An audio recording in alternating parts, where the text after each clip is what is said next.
Salut à tous, c'est numéro 7 et bienvenue pour cette nouvelle vidéo qui démontre la fausseté de l'islam. Alors cette vidéo s'intitule Témoignage et explication pourquoi l'islam est un shirk et un associationnisme. Alors, le Coran et l'islam prétendent être un monothéisme pur, mais dans la réalité islamique c'est faux. L'islam n'est pas un monothéisme pur, car quand on dit qu'il n'y a de Dieu qu'Allah et que Mohammed est son messager, la tchada islamique, l'attestation de foi islamique, alors on associe implicitement Mohammed et sa religion à Allah. Donc la tchada islamique associe Mohammed et sa religion à Allah. Donc l'attestation de foi islamique est une contradiction et un shirk en elle-même. Et en plus, l'islam associe aussi une pierre noire à Allah et même deux pierres. Puisqu'il y a une pierre noire incrustée à la Kaaba et une deuxième pierre côté sud-yéménite que les pèlerins musulmans adorent plus ou moins ces deux pierres noires. Voilà. Et il y a aussi que l'islam associe le Coran à Allah dans le sens où les musulmans se prosternent devant certains versets. Quand les musulmans récitent le verset du trône, par exemple, ils se prosternent devant le verset, ils se prosternent devant le Coran, et donc ils adorent un objet et un livre, plus ou moins. Donc, ils associent le Coran à Allah, ils associent un objet et un livre, un livre donc un objet, donc ils associent. Donc, encore une preuve que l'islam est un shirk et un associationnisme. Voilà pour cette première partie. Deuxième partie. Mohammed reçoit ses révélations d'un archange et non pas de Dieu. Donc la tchada islamique, l'attestation de foi islamique, sous-entend que Allah c'est l'archange de Mohammed. Donc là on est carrément dans l'anathème là. Parce que le seul archange qui se fait passer pour Dieu, c'est le diable appelé Satan, qui est aussi surnommé Lucifer. Et ce n'est pas l'archange Gabriel. Donc c'est Satan qui transmet ces messages à Mohammed. Ce ne sont pas des révélations en fait. Des pseudo-révélations. Donc Allah, en fait, ce n'est pas Dieu, mais Satan et ses anges déchus, qui ont été déchus du ciel après l'ascension de Jésus-Christ au ciel, ce qui est décrit dans le chapitre 12 et 13 de l'Apocalypse. Et on peut aussi s'aider du chapitre 1 et 2 de Job pour comprendre. Donc Apocalypse 12 et 13 et éventuellement Job 1 et 2. Voilà pour ceux de cette deuxième partie. Donc troisième partie. Donc là, comme l'islam est faux, je viens de le démontrer, la seule chose qui reste de vrai, c'est le christianisme biblique. Et le Christ Jésus, en fait. Dans la Bible et dans le Nouveau Testament et dans l'Ancien Testament, Jésus est Dieu et Fils de Dieu. Et dans l'Ancien Testament, c'est celui qu'on appelle l'ange de l'Éternel qui est apparu à Moïse dans le buisson ardent. Voir Exode chapitre 3 et plus. Et c'est cet ange de l'Éternel qui dit à Moïse, je suis l'Éternel. Donc l'ange de l'Éternel, c'est pas un ange, en fait c'est le Fils de l'Éternel. Parce que les anges sont parfois appelés fils de Dieu, dans la Genèse par exemple, au chapitre 6.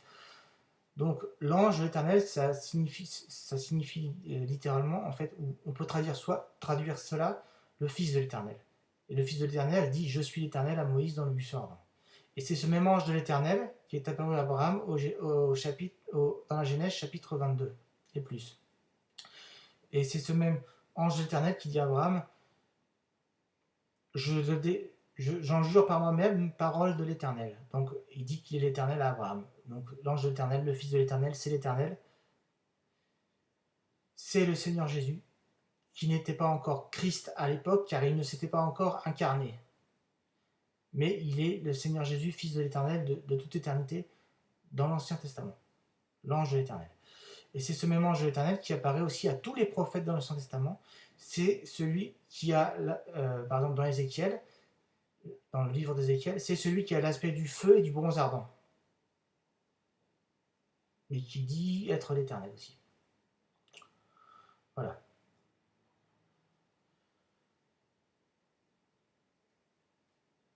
Donc, pour terminer, dans la Bible et le christianisme biblique, Jésus est le chemin, la vérité et la vie. Alors, c'est dans l'évangile de Jean, l'évangile selon Jean, que c'est dit. Toute sainte révélation provient de Jésus par son Esprit Saint, l'Esprit Saint qui est le souffle de Dieu, qui est l'énergie divine de Dieu, qui est le feu de Dieu aussi, on peut dire, dans la sainte Trinité éternelle, que je ne vais pas expliquer ici, qui est mais la Trinité éternelle, qui est donc, comme je l'ai un peu montré précédemment, qui est présent, qui est décrit dans le Nouveau Testament clairement, et qui est aussi présent dans l'Ancien Testament, relativement clairement, moins précisément, mais c'est quand même mentionné. On comprend qu'il y a une sainte Trinité éternelle dans l'Ancien Testament. Il y a Dieu, il y a l'ange de l'Éternel, donc le Fils de l'Éternel, et il y a l'Esprit de l'Éternel, l'Esprit de Dieu. Donc il y a la Trinité dans l'Ancien Testament, de la Bible. Voilà, entre parenthèses. Donc, comme Jésus est le chemin, la vérité et la vie, aucune religion, aucun livre, en fait, n'est le chemin absolu, n'est le chemin absolu. Le chemin absolu, c'est le Seigneur Dieu, Jésus, qui est le chemin, la vérité et la vie. Il est le chemin, c'est lui qui est le chemin, parce qu'il est Dieu, parce qu'il est la vérité éternelle, et parce qu'il est la vérité éternelle, et Dieu, il est aussi la vie éternelle. Voilà. Donc c'est le Seigneur Dieu Jésus qui est absolument vrai, et qui est la vérité ultime, et qui est la perfection, et le vrai chef suprême de tout, qui surpasse tout, en fait. Donc, faut pas chercher la vérité dans une religion, en fait. Il faut chercher la vérité en Jésus-Christ, dans le Seigneur Jésus-Christ. Et la plupart des erreurs que font les gens, c'est d'associer des religions à Dieu. Et ils se plantent, forcément. Voilà.